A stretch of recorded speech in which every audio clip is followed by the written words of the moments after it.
a todos vocês. Nós iremos iniciar hoje, esperando o nosso convidado Lucas Avelar.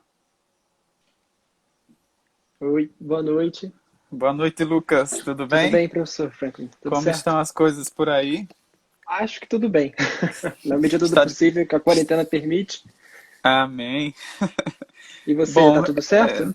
estamos quarentenados, então essa é a atividade mais produtiva, a virtual ultimamente, né? É o que a gente É, gente. pode.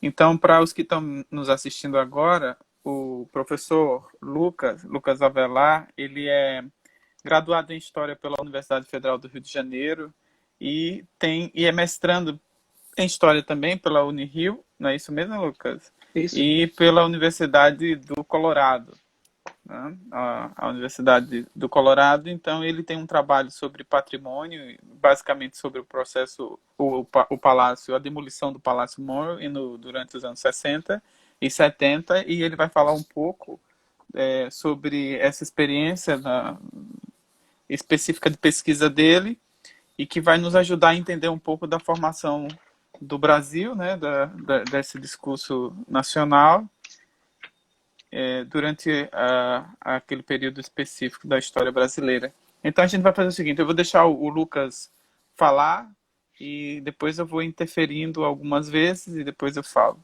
Ok, Lucas? Perfeito. Consegue me ouvir bem? Acho que tá tudo certo, né? Consigo. Tá legal. Bom, primeiramente, boa noite, pessoal. Boa noite a todo mundo que está assistindo a gente. Queria muito agradecer à Academia de Aracaju pela oportunidade. É um dos poucos momentos que o pessoal está conseguindo produzir e, de fato, né, se mostrar interativo com o público. E eu acho muito importante esse tipo de iniciativa em um momento como esse, então a gente tem que cada vez mais se abrir, né, a essas possibilidades. E é o que eu pretendia mesmo de toda forma, cada vez mais tornar um conhecimento público, né, sempre que possível. Então, agradeço de verdade a oportunidade.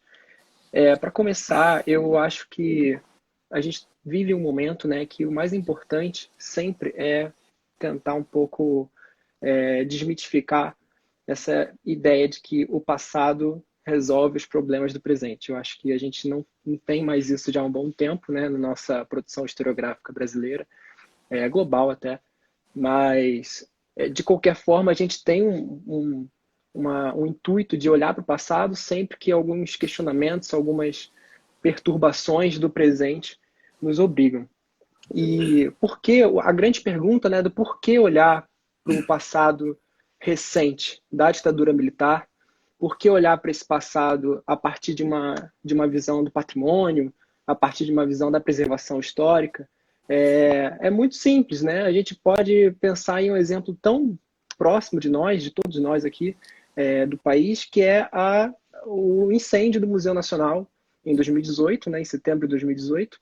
É um evento traumático, digamos assim, né? Podemos usar realmente o conceito de trauma cultural, que faz com que a gente pare por dias de luto e pense exatamente que tipo de nação, que tipo de país a gente está tentando elaborar, qual é a nossa ideia de Brasil, né?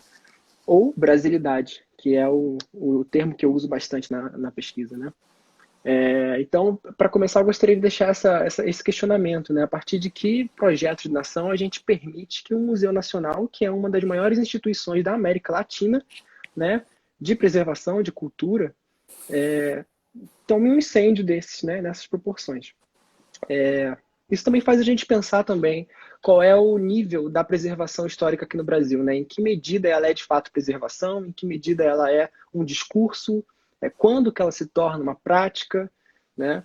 A minha pesquisa ela vai ser muito centrada no Rio de Janeiro, né? É um espaço, um recorte espacial muito específico, mas não tem nenhuma forma de preciosismo de falar somente pelo Rio de Janeiro. Eu acho que, inclusive, cada vez mais a gente tem que tentar olhar isso por uma perspectiva mais ampla, né?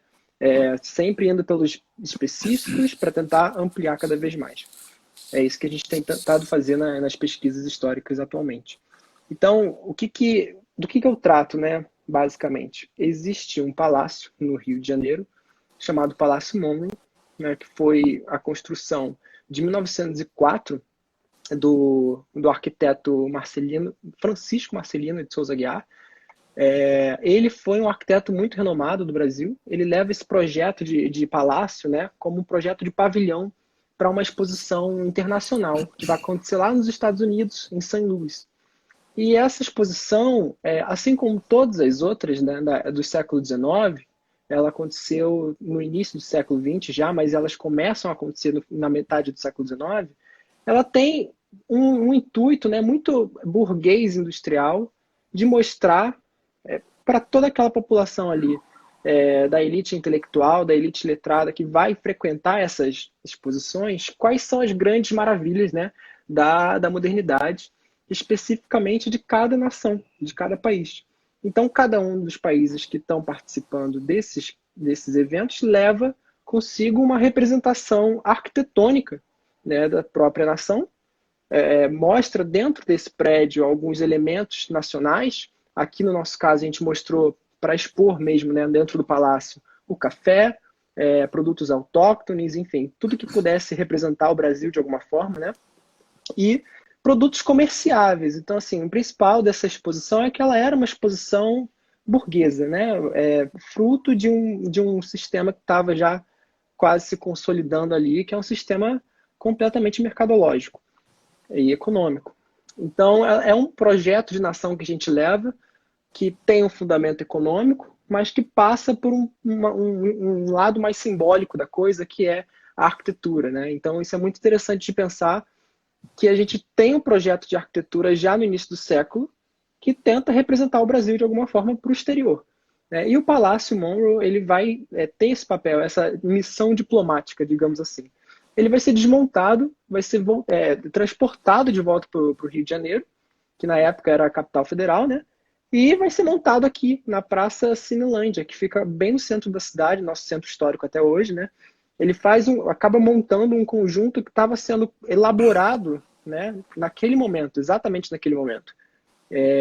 Com as reformas de Pereira Passos, não sei se todos que estão ouvindo a gente agora já estão familiarizados, né, com esse tema, mas Pereira Passos, o prefeito aqui do Rio, né, fez inúmeras reformas urbanas que nada favoreceram as classes subalternas, as classes mais abaixo, né? Simplesmente expulsaram as pessoas mais pobres, expulsaram negros, expulsaram aqueles marginalizados e reformaram aquele centro ali da cidade, principalmente o que a gente tem hoje de Avenida Rio Branco, né, que é chamada de Avenida Central, a partir dos moldes franceses, né, parisienses, por causa da reforma de Haussmann, o prefeito de Paris.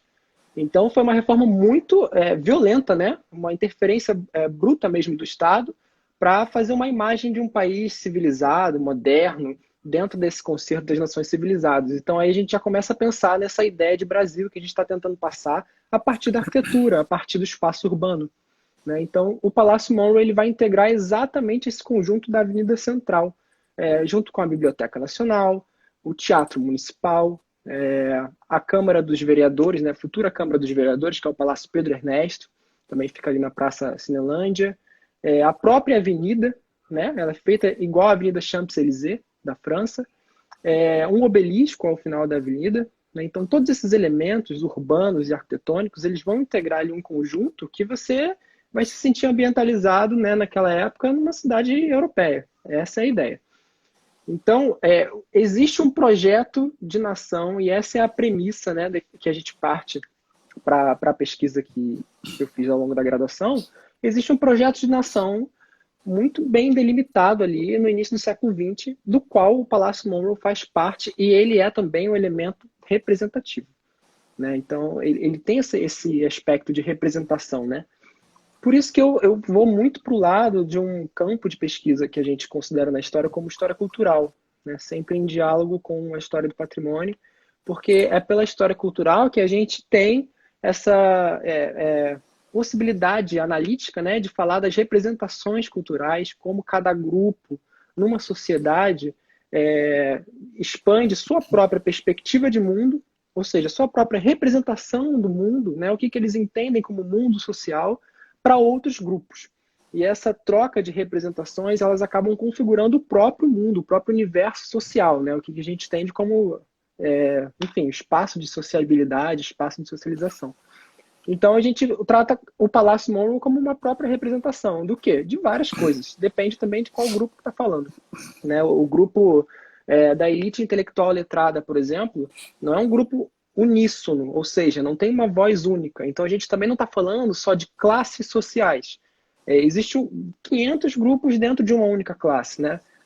Isso responde um pouco à pergunta básica: por que você não trabalhou com uma luta de classes ao invés de uma luta de representações, né?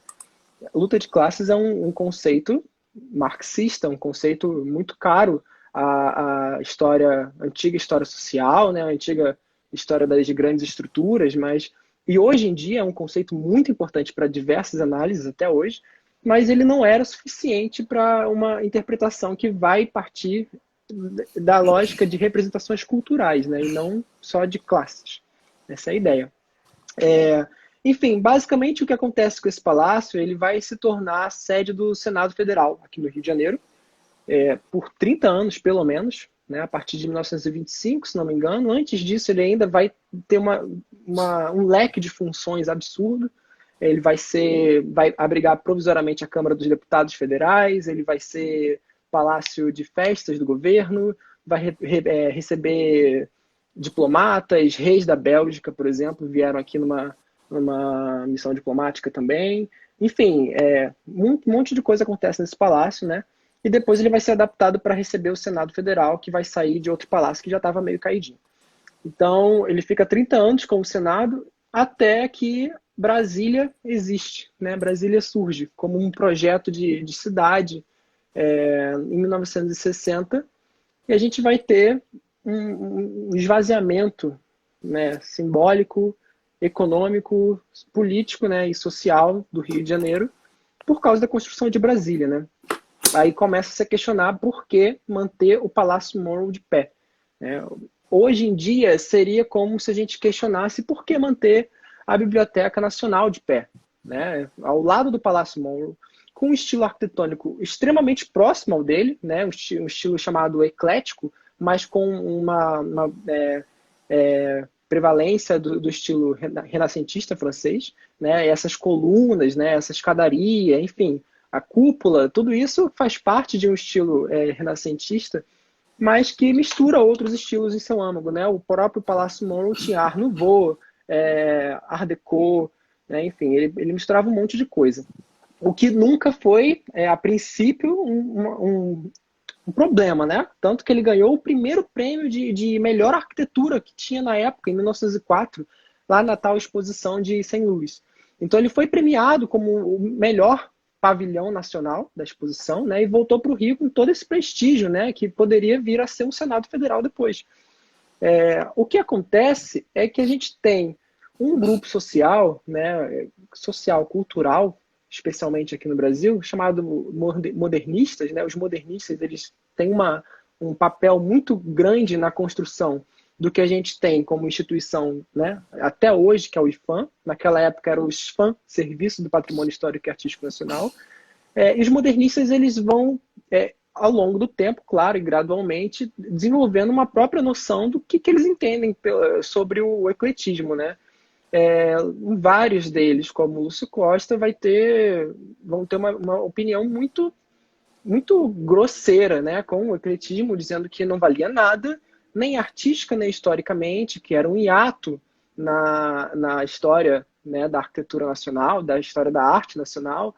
E isso leva a um monte de interferências na nossa política de preservação do patrimônio, né? Mas aí eu digo, isso não foi necessariamente o motivo para a demolição dele, que acontece em 76. Esse palácio, ele vai deixar de existir, ele vai ser demolido, né, durante a nossa ditadura militar. E é um equívoco deixar como se fosse o único motivo, né, a depreciação artística do palácio. Isso faz parte de todo o debate da época, né? A gente tem um monte de intelectuais participando desse debate, vários deles apontam para esse estilo dele como um problema. O estilo eclético, além de ser eclético, era um estilo que estava deformado já à época, por causa de tantas reformas internas e externas do palácio. Ele acaba deixando, né, que tirassem suas escadarias ao lado, botassem uns vidros no lugar, enfim, ele vai ter que ser adaptado para receber o Senado Federal. Então, ele já estava sendo considerado como uma peça deformada, né? E nas palavras do Lúcio Costa, ele era um monstro, um monstrengo arquitetônico, né, que não merecia mais nenhum prestígio, que não tinha nenhum valor histórico, nem muito menos artístico, né? Porque desde o início já tinha um estilo de representação arquitetônica que era considerado um espaço entre um estilo e outro, que nem poderia estar no nosso livro de história da arquitetura. Então a gente tem, como se fosse hoje em dia, né, a gente pensar, poxa, vamos demolir a Biblioteca Nacional, porque a gente não precisa mais. Né? Eu acho que ele está um pouco sem graça, aquele prédio ali, vamos passar ele para um prédio, né, mais interessante, mais moderno. Foi o que aconteceu com o Senado Federal, foi para Brasília, né, em 60, mas teve uma representaçãozinha do Senado aqui durante 16 anos. Né? Ele era chamado de Senadinho. E a gente pensa, poxa, olha a dificuldade de você criar uma nova capital federal e basicamente excluir a outra do cenário político, né? Num momento que a gente sabe que ter duas capitais federais já era tão complicado quanto ter uma tão politicamente intensa quanto o Rio de Janeiro, né? Uma coisa que eu me atentei muito nessa pesquisa foi tentar entender o papel do governo Geisel nesse processo de apagamento de um palácio, de esvaziamento da cidade do Rio de Janeiro. Existe uma tentativa clara, né? E isso já é sólido na nossa historiografia aqui da cidade do Rio, né? Existe uma tentativa clara de esvaziamento econômico mesmo, né? Da cidade do Rio no governo Geisel, para que ele tentasse consolidar, né, essa nova capital federal, Brasília. Né? E não só o Geisel, mas desde a construção ideológica, né, identitária, do Estado da Guanabara, que é uma invenção, né, baseado em tradições inventadas, como diria, né, nosso querido historiador, a gente tem uma tentativa clara de criar uma identidade falsa assim, para o Rio de Janeiro, que não foi absorvida pela população local, não foi absorvida pelo próprio Estado. Os políticos que foram para Brasília tinham muita dificuldade de ficar simplesmente em Brasília por motivos pragmáticos. Se pensa, por exemplo, como que um senador que trabalha, sei lá, 2, 3 anos ali no Rio de Janeiro decide não, né? É forçadamente levado até para Brasília. Ele e sua família como?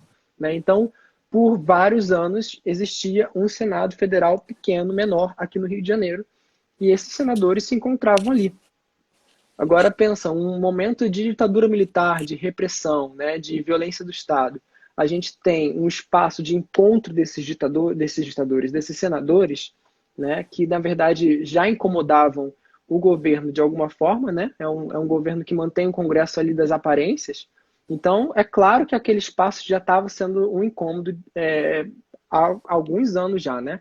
O governo Geisel conseguiu uma brecha para isso. Que brecha foi essa para demolição?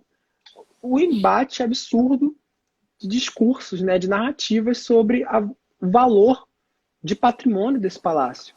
E aí a gente tem um conjunto de intelectuais, de pessoas que estavam dentro do próprio governo, né, e pessoas que trabalhavam nas autarquias como o IPHAN, enfim, em outros órgãos de preservação, que vão ter um embate ali muito profundo do que o que pode ser considerado patrimônio histórico e artístico nacional.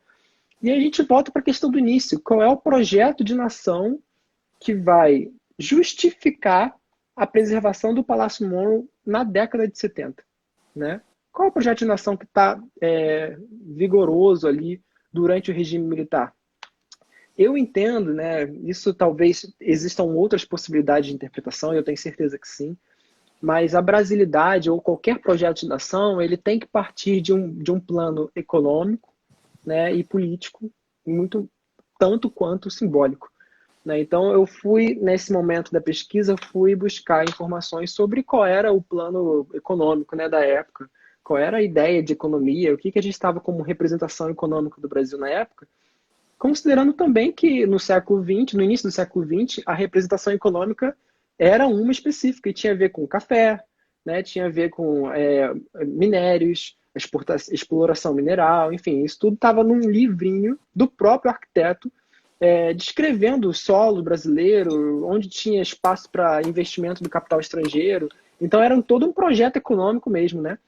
E aí eu fui procurar saber qual era a ideia de economia da época, né? O que a gente tinha como modelo econômico. E é claro que a resposta voltava para os anos 50, né? O nacional desenvolvimentismo, né, na época de Juscelino Kubitschek, que vai gradualmente tomando outras formas, né? Em momento nenhum a gente pode afirmar que é um modelo fixo, né, estático, nada é assim na história, é tudo um processo. E a partir da década de 50 é exatamente o momento, né, curiosamente, que o tal do SFAM, que foi inaugurado em 1937, né, junto com o governo ditatorial também, de Getúlio Vargas, né, o Estado Novo, o SFAM ele vai perder esse prestígio todo, né, e essa nem vou dizer rigidez, mas essa política de preservação que acompanhou ele ao longo dos últimos anos, a partir dos anos 50 perde um pouco sentido. E é claro, porque a partir dos anos 50 a gente tem uma forma de desenvolvimento urbano adotada aqui no Brasil, especialmente nas grandes cidades, né? A gente não pode generalizar pensando até nas áreas rurais. As grandes cidades vão adotar o desenvolvimento rodoviário, especialmente, né? A exportação de carros, enfim, a gente vai ter um crescimento absurdo da produção de carros também.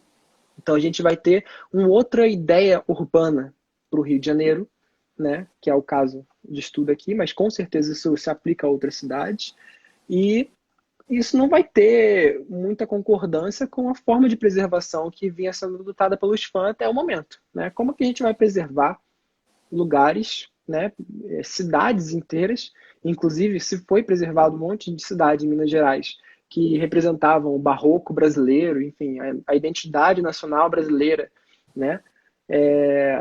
Antes da década de 50, e como é que a gente vai continuar fazendo isso com a vinda do nacional desenvolvimentismo, né, com a elaboração desse modelo econômico, que tudo tem a ver com uma outra forma de se enxergar o tempo histórico em que se encontra essa população. E aí eu vou explicar um pouco isso melhor mais para frente. A grande ideia é que você vai ter, a partir da década de 50, 60, e aí chega já nos 70 bem forte isso, a especulação imobiliária como um grande inimigo da preservação. Né? Como que você vai preservar um centro histórico a partir do momento que você tem um monte de gente interessada em comprar esses lugares, esses espaços que são privilegiados em lugares e centros privilegiados da cidade, para fazer empresas, né? Construir prédios modernos, enfim, completamente arruinar o patrimônio paisagístico ali. O Palácio Monroe, inclusive, na foto que o professor Franklin mostrou, você percebe claramente que ele está posicionado num espaço, né, muito importante aqui da cidade, que dá de frente para a Baía de Guanabara. É quase um cartão postal, né? Você vê a Avenida Rio Branco, onde está o obelisco, certo? Na verdade, nessa época, se não me engano, ainda era central, né? Não lembro exatamente qual é a datação dessa foto. O palácio ali virado para cá, para a Praça Cinelândia, e atrás dele é o passeio público, que já desemboca ali na Baía de Guanabara, né?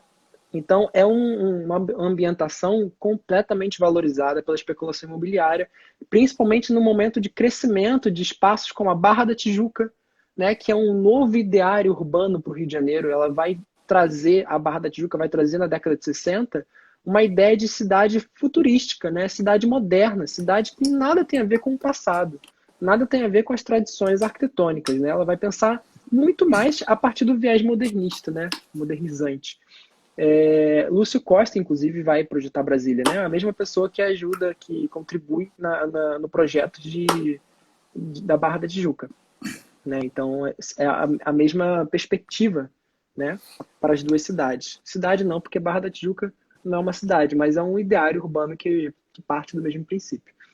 Então, a gente tem a especulação imobiliária como um grande inimigo, né? A gente tem uma tentativa do governo Geisel em esvaziar o Rio de Janeiro cada vez mais para expandir a ideia de Brasília, né, para consolidar Brasília como capital de fato, acabar com esse problema de duas capitais no momento de tentativa de controlar cada vez mais e falhando cada vez mais, né, o aparato estatal. A gente não pode deixar os senadores para lá e para cá. Né? A gente tem uma tentativa de consolidar, né, o papel do Rio de Janeiro como apenas, simplesmente um município e não mais uma capital. né? Então, são várias questões que partem aí de diferentes perspectivas, de diferentes representações, né? Que ajudam a decisão de demolir o Palácio Monroe, né? Ele vai ser demolido e não sem nenhuma resistência, na verdade, com muita resistência, porque na medida que tem alguns intelectuais que apontam para os aspectos ecléticos, apontam para as características negativas do palácio, falam que ele está desconfigurado, que ele não tem nenhum valor histórico nem artístico, outros apontam exatamente que existe um valor histórico muito grande, muito profundo. Isso leva para aquela questão que eu falei sobre se reconhecer num tempo histórico específico, que é muito latente nesse embate narrativo, muito visível, né? Você tem uma forma de se enxergar no tempo de uma pessoa, de um determinado intelectual, completamente distante de outro. E eu vou tentar explicar isso de uma forma mais simples, né, e menos prolongada possível. Quando o Paulo Santos, Paulo Ferreira Santos, foi arquiteto do IPHAN, do Conselho Consultivo, ele defende a preservação do palácio em conjunto com todo aquele espaço ali da Avenida Rio Branco, né? O motivo dele é muito simples. A Carta de Veneza, que foi um documento internacional de 1964, defende que o patrimônio a ser preservado, ele não pode ser destacado do seu ambiente, né, do seu conjunto ali arquitetônico. Então, a partir desse momento, 64, que é inclusive o momento do golpe de Estado aqui no Brasil, existe toda uma noção de conjunto arquitetônico a ser preservada muito maior, assim como as normas de Quito, né, outro documento internacional que foi assinado pela Organização dos Estados Americanos em 67, também vai definir que a gente pode sim, assim como a Carta de Veneza falou, preservar um conjunto arquitetônico, mas a gente ainda acrescenta, sem prejudicar a economia, porque a economia e a preservação do patrimônio histórico podem andar de mãos dadas. É isso que as normas de Quito, né, o documento, fala em 67. Então, Paulo Santos parte desse princípio e fala, olha, o testemunho histórico do Palácio é inegável. Ninguém pode falar que não existe testemunho histórico no antigo Senado Federal, né? E ele faz uma descrição histórica do Palácio como argumento. E ele termina falando, é uma peça histórica rara que diz muito respeito à nossa identidade nacional, né? Por mais que hoje não seja tão bonita, a restauração está aí para isso. Vamos restaurar, vamos botá-lo no seu sentido original, no sentido arquitetônico original, seja o que for, né? E tem tantas instituições que queriam utilizar o palácio para continuar funcionando outra coisa ali no lugar dele, que não existia nenhuma forma de justificar um abandono do espaço. Ele jamais seria abandonado onde ele estava localizado. É um espaço ali que qualquer instituição, como a própria Biblioteca Nacional, poderia utilizar facilmente. A Escola de Belas Artes, né, no caso, a escola e o museu, estavam precisando de um anexo, né? A gente poderia ter hoje um museu parte 2 ali ao lado. Então seria muito interessante ter aquele espaço como espaço de cultura, de visitação, enfim, várias formas de utilização do prédio, né? Esse tipo de perspectiva, como eu estava falando, é uma perspectiva de alguém que se enxerga no tempo, tem um regime de historicidade muito específico. Qual regime é esse? É um regime, eu vou tentar não usar essa palavra porque ela é muito confusa, mas então tá. É uma forma de se enxergar no tempo que entende que o passado pode ser mobilizado, né, e que as tradições, né, tanto arquitetônicas quanto urbanas, enfim, nacionais ou não, elas podem dizer algo até hoje sobre nossa identidade, né? Independente ou não, qual é a nossa relação com o futuro. Se a gente quer um futuro modernizante, se a gente quer um futuro tecnológico, isso não está em contraposição com o nosso passado. Ele, inclusive, pode contribuir para isso. É essa perspectiva de tempo, né, que o Paulo Santos enxerga, em qual tempo histórico ele está. Né, qual é a relação dele com o passado e com o futuro? É essa. Por outro lado, a gente tem outros intelectuais, como o próprio Lúcio Costa, né, e a professora Lígia Martins, que é museóloga, está participando dos debates frequentemente, né, e ela é chefe da seção de artes do IPHAN. Então a voz dela ali é muito importante. O Lúcio Costa, apesar de aposentado, também tem uma voz que não cessa sobre qualquer processo de preservação, de tombamento da época, né? Então, esses dois, por exemplo, Lúcio Costa e Lígia Martins, eles partem de uma outra perspectiva de tempo. Qual a relação deles dois com o passado e com o futuro? A Lígia Martins, ela defende que não existe nenhum valor artístico no palácio, né? A chefe da seção de artes do IFAM, ela acredita que não existe, exatamente porque ele era eclético, ponto um, e ponto 2, porque ele não tem nenhuma ligação com o conjunto urbano que está ali inserido. Ele veio de outro país, ele foi colocado ali de qualquer jeito, né? E por mais que eles quisessem preservar a ambientação ali do espaço, ela defendia assim, olha, todo o resto pode ser preservado, mas o Palácio Novo não vejo sentido. Então, a própria Lígia Martins ela ia em oposição ao fundamento da Carta de Veneza de 64. Ela se opunha também ao fundamento das normas de Quito. Então, era uma outra forma de mobilização do passado, né? Ela se enxergava tão mais distante do passado que o Paulo Santos, que era muito mais próxima do futuro. Tanto Lígia quanto Lúcio Costa, né, se enxergavam num momento do Brasil que a identidade nacional estava pautada na modernização, né, no investimento tecnológico e, quanto ao ideário urbano, na inovação, né? Então a gente não pode deixar de inovar esse espaço urbano em prol de um monstrengo que não tem nenhum valor artístico ou histórico, né? E o fato deles dois não enxergarem valor histórico é um distanciamento do passado, é evidência desse distanciamento do passado. Agora, eles enxergarem que poderia haver, por exemplo, um esvaziamento ali daquele fluxo de trânsito, né? O Lúcio Costa ele usa uma expressão, acho que ele fala assim, o trânsito enfim, né, ia liberar. Eu não lembro exatamente o que ele fala, mas ele entende que aquele espaço precisa ser um pouco aliviado de tanta coisa, tem muita informação, como está crescendo o rodoviarismo, ele não fala isso claramente, né? Mas ele deixa claro que uma das principais prioridades ali é a liberação do trânsito, para passar por uma zona da cidade que é super valorizada pela especulação imobiliária, que é a Zona Sul, né? Então, ali é o final do centro, vai direto para a Zona Sul. É claro que eles querem uma passagem, mas em hipótese alguma o palácio impedia o carro de passar. Não tinha isso. Era só dar a volta, entendeu? E não era um momento ainda que a gente poderia pensar tanto num tráfego de carros absurdo como esse. Pode ser que existisse muito carro, é claro que existia, mas falar que aquilo ali estava atrapalhando o trânsito é uma proximidade com o futuro de inovação urbana, né, com o futuro modernizado muito grande. O Paulo Santos não tinha essa preocupação. Então, o que a gente pensa? A gente pensa que, primeira coisa, né, uma primeira conclusão, as políticas de preservação do patrimônio, elas sempre vão se referir a regimes de historicidade, que é, em outras palavras, a sua forma de lidar com o tempo, com o passado, com o futuro, né? Elas sempre vão se referir a partir de qual perspectiva eu ou meu grupo social, né? A gente não pode pensar sempre num único regime para cada período, são vários ali conflitantes. A partir de qual perspectiva eu enxergo o meu passado, mobilizo ele ou não, né? E eu enxergo o meu futuro. Qual é o horizonte de expectativa e qual é o meu espaço de experiência, né? Que vão de acordo com o meu presente. Então, a nossa conclusão existem várias. Na década de 70, então, é um limbo, digamos assim, de regime de historicidade, porque ninguém sabe exatamente sobre a redemocratização, né? A gradual reabertura política e essa forma que a gente entende como milagre econômico foi contribuindo para a valorização de determinados aspectos da especulação imobiliária e outros não. A gente não entende o que vai acontecer com o futuro. Então, é um futuro muito incerto. E o passado, como a gente vai mobilizar ele? Entendeu? Então, vai de cada um. É isso a nossa conclusão. São vários regimes de historicidade aí em um só tempo, né? E uma outra é que não só são vários regimes, como também são vários projetos de identidade nacional, de perspectivas do que é Brasil, ou brasilidade, né? Qual é a nossa identidade nacional ali?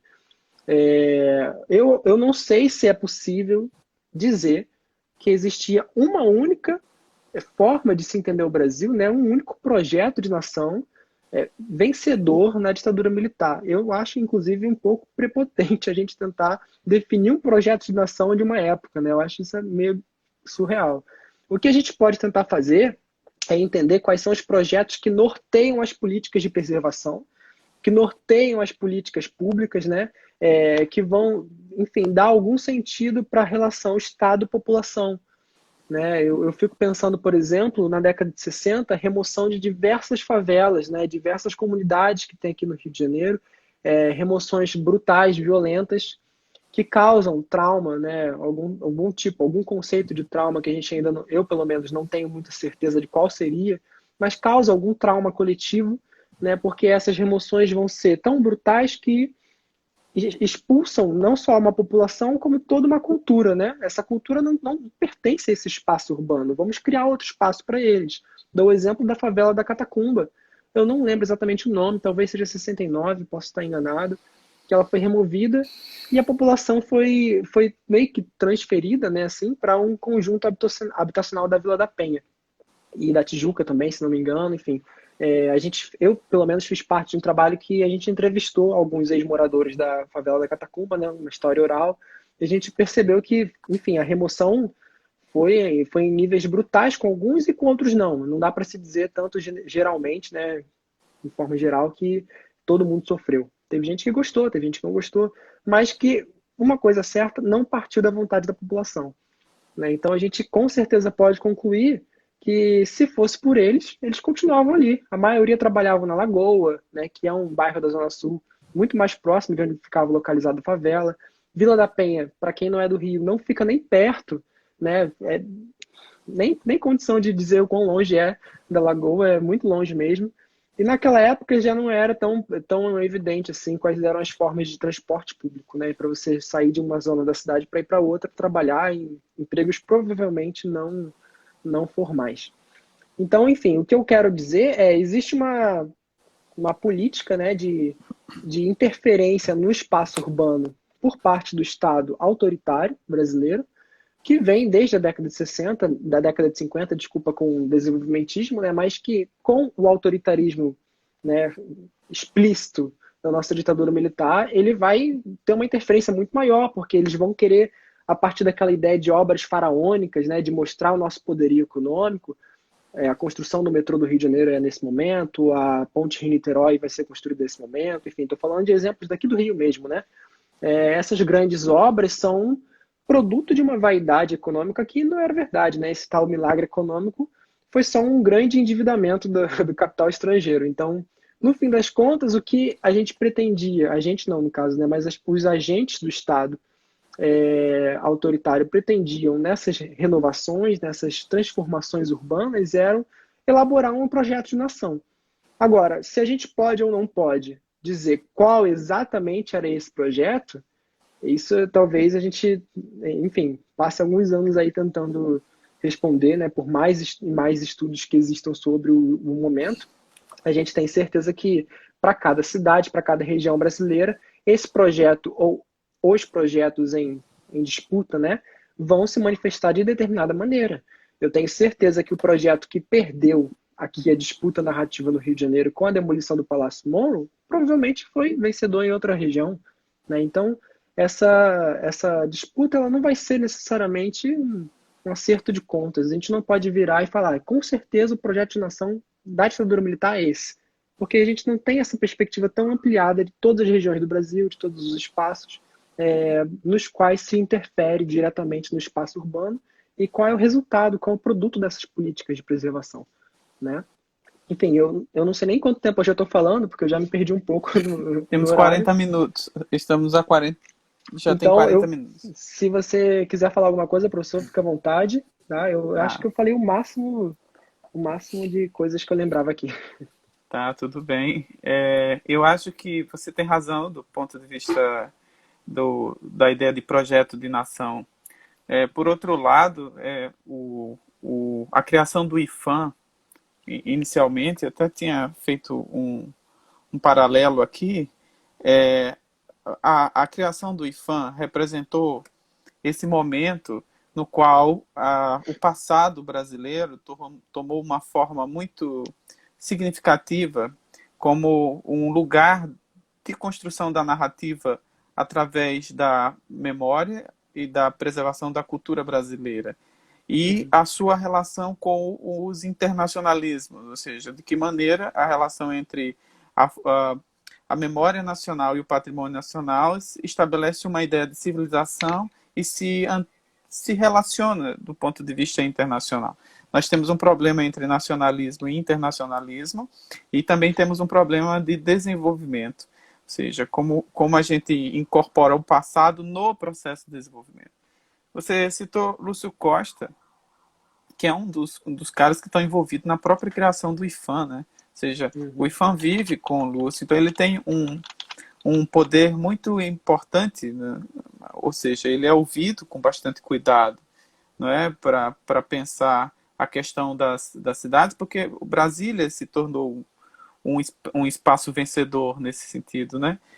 O lugar em que o projeto republicano, pensado para o centro do país, se consolida exatamente nesse momento em que você marca sua tese, seu trabalho monográfico, ou seja, essa transferência do modelo prevista no início da República, ela passa a ser de fato concretizada e em 1960 o Rio de Janeiro perde aquele lugar específico que ele tinha na história do Brasil, né? Ele era tanto a capital, centro do país, como também ele era o centro cultural. Se interligava o centro cultural do país com o centro político do país.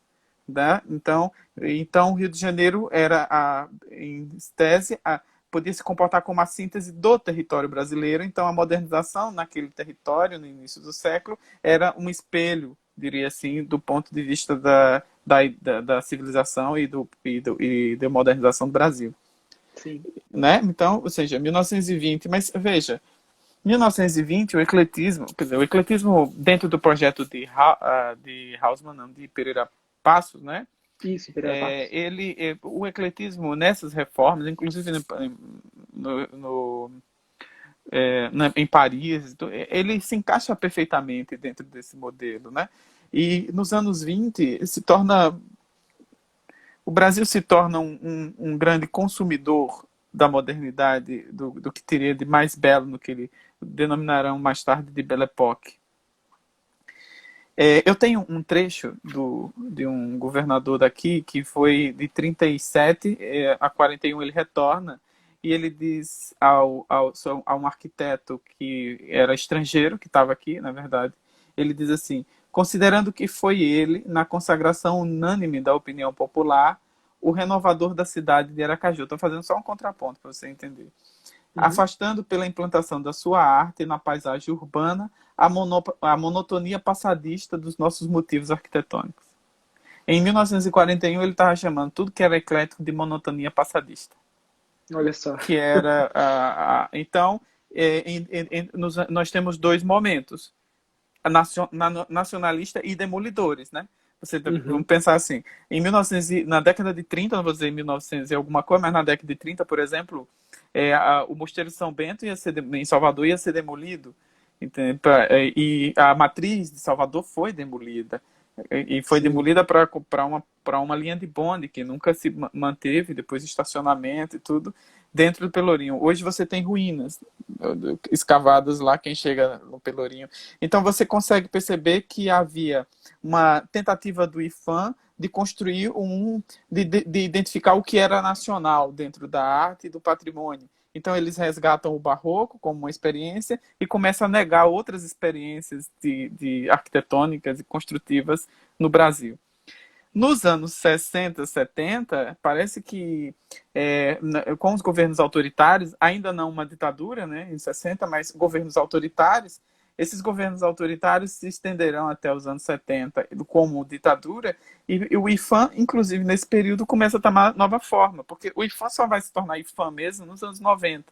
Até então ele Isso. participa, ele é serviço do patrimônio, depois ele é diretoria do patrimônio, depois ele como é que eu posso dizer? Ele se alinha ao Fundo de Memória, um fundo criado Isso, especificamente, Fundo o Nacional de Promemória, Memória. né?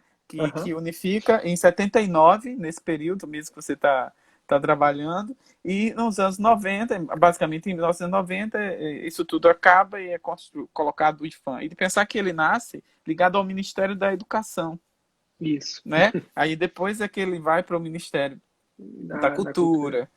Então, assim, esses espaços de pensar aconteceram, eu acredito, em vários lugares do Brasil. Então, você tem relatos de demolição e conflitos com patrimônios que representariam a memória do lugar. Então, eu ouvi gente dizer aqui, antigos nos anos 90, basicamente entregando a minha idade, mas dizer assim: olha, isso daí não.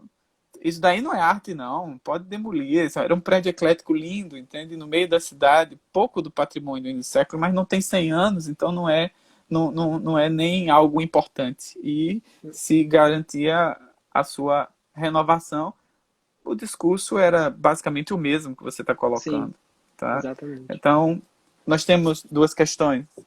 Primeiro que é o que o governo federal, na época, pensa para injetar, né, nos estados as suas transformações. Então, o lema dos estados aqui, por exemplo, 69 é desenvolvimento e trabalho, por exemplo. Esse é o lema do governo de 69 de Sergipe. Entendeu? Então, Caramba. e desenvolvimento implicava em obras públicas de grande porte, incluindo a opção que o Brasil fez pelas estradas. Então, né, ampliação do número de veículos, necessidade de vias mais largas e, portanto, demolição. Isso uma questão que você vai encontrar em vários lugares do Brasil. E o IPHAN, que era um órgão de preservação, pela primeira vez nos anos 70, que é justamente esse período que você está trabalhando, entra num conflito grande, porque pela primeira vez vai acontecer um destombamento, que é algo que nem existe no dicionário, né, nem no conceito. Então, você destombou pela primeira vez nos anos 70, ligado ao IPHAN. Então, o IPHAN não tem uma segurança tão grande e acaba transformando num instrumento político para afirmação, né? Então, nesse momento das transformações e mudanças do país. Em Com 70, certeza. se eu não estou enganado, o governo vai investir nos estados a partir da criação de instituições de turismo, por exemplo. Por exemplo, em 74, em 71, vai sair o Fundo Geral do Turismo, que é algo muito importante, e vai ter uma injeção em 74 nos estados importantes, que vão alavancar o seu turismo. E para isso eles farão obras magníficas, e esse debate sobre o que preservar e o que demolir também vai estar na ordem do dia. É Veja. nesse momento, inclusive, que tem o Programa de Restauração de Cidades Históricas, não é isso? Exatamente. PHC, é Exatamente. 1973, inclusive, né? Acho que existe uma grande influência das normas de Quito, né? Que são poucos anos antes que acontece. E aí o financiamento federal para os estados, como você falou, né? Vai ser injetado exatamente para que esse programa aconteça, em 73. Mas ele só vai ser implementado no Sudeste alguns anos depois, eu acho que é 77. De qualquer forma, é a década de 70. Terão cidades específicas também, não é? Isso. Uhum. Que receberá mais investimento nesse sentido, Com certeza. no, no, no que a gente percebe como espaço urbano. O problema é que, se você pegar o IBGE, né, os dados de moradia, a população das grandes cidades, ela dá um salto justamente entre os anos 50 e os anos 80. O Brasil Sim. inverte para ser totalmente 70 e poucos por cento nos anos 80, ela se transforma em urbano. Então, Uhum. assim, há uma demanda por moradia, uma pressão popular, uma necessidade de controle das ruas, por conta da grande quantidade de ameaças que ela traz, e tudo isso justificava determinadas ações mais violentas sobre o patrimônio. Mas eu queria também lembrar que o IPHAN mesmo, assim, ele é formado por um conjunto. Ele recebeu maior autonomia no início acho que no governo Lula em diante, houve uma maior liberdade do IPHAN para, inclusive, definir o que é patrimônio material, respeitar o Sim. que a comunidade diz que é patrimônio, e não. Mas mesmo assim, processos complicados, como, por exemplo, o pré-tombamento em Niterói, né? A discussão, não o Niemeyer nem tinha morrido, mas já era necessário, porque era o Niemeyer. É. Então, Sim, essas sim. coisas que fugiam porque era uma questão. Mas o que eu ia dizer era, o IPHAN, ele também é marcado pela presença constante de arquitetos. E nem sempre esses arquitetos são restauradores.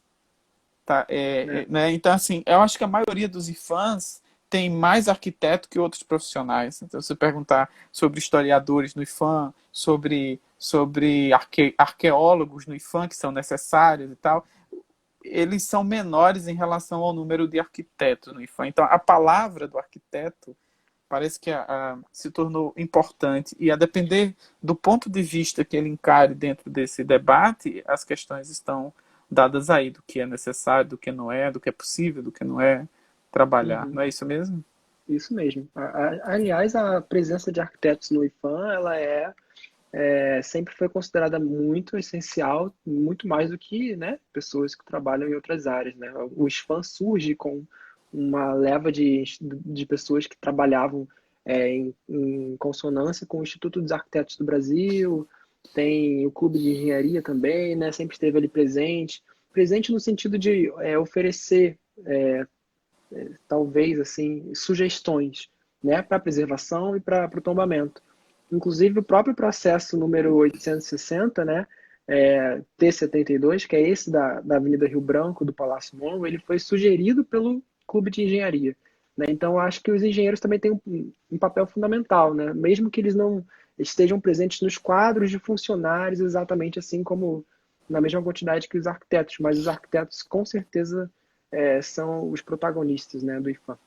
Acho que hoje em Eu, dia eu já não sei mais, para ser sincero, porque a depender da talvez hoje em dia regional, ainda assim, eu é. acredito. A depender da regional, da superintendência, Uhum, ainda uma predominância absurda nesse sentido.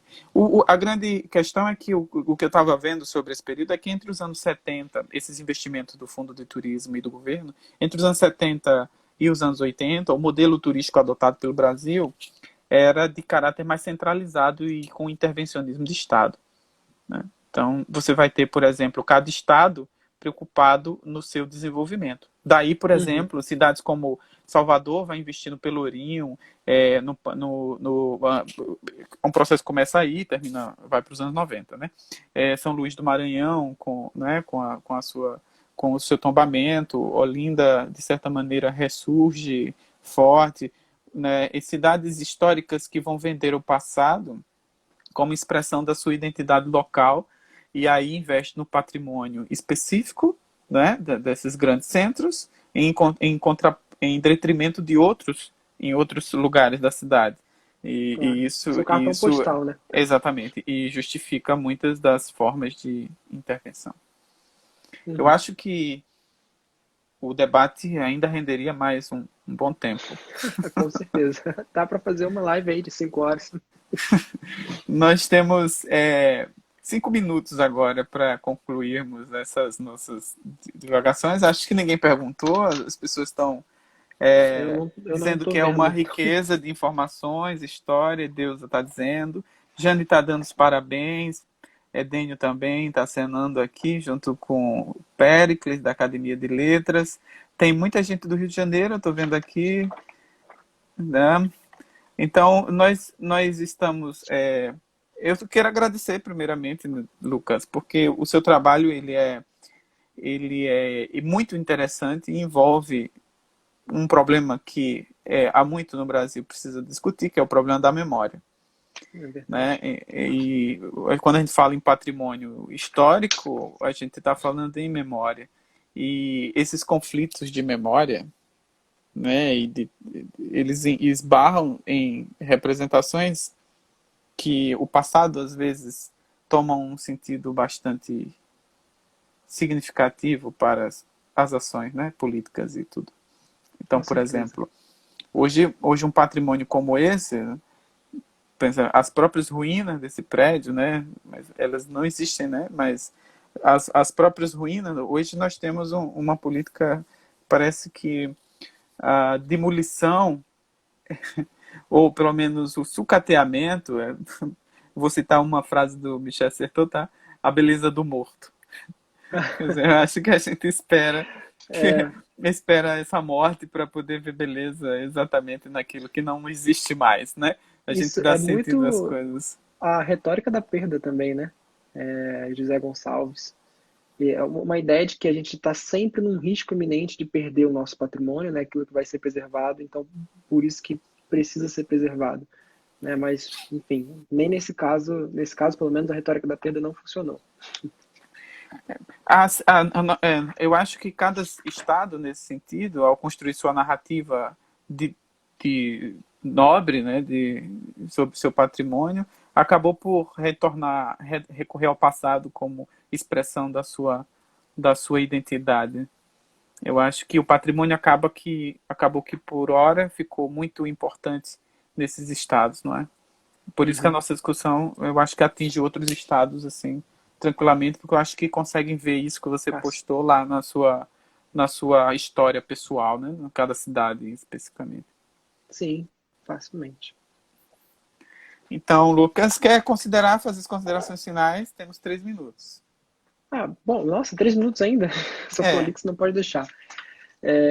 Não, acho que a gente, inclusive, foi um debate muito, muito bom, porque é sempre bom a gente ver, né, sobre outras regiões para fora dessa bolha que é o Rio de Janeiro. Então a gente pode pensar para além disso, né?